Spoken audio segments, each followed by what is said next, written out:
বিভিন্ন পেপার পত্রিকা online media কর্মী কি বলছে তা আমরা জানি না।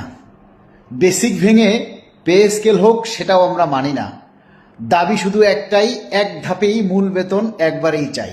11 বছর পর পে স্কেল হচ্ছে। সকল দ্রব্যমূল্যর ক্রয় ক্ষমতা আমাদের হাতের নাগালের বাইরে।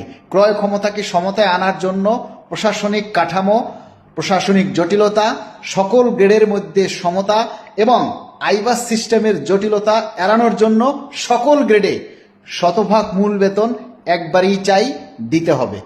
এছাড়াও অন্য কোনো কথা মানি না, অন্য কোনো কথা আমরা শুনতে চাই না। মাননীয় প্রধানমন্ত্রীর দৃষ্টি আকর্ষণ করছি, 22 লক্ষ কর্মচারী আপনার সাথে আছে। তবে পে স্কেল প্রাপ্তির পরে দুর্নীতিগ্রস্ত কর্মকর্তা কর্মচারীদেরকে অবশ্যই প্রতিহত করতে হবে।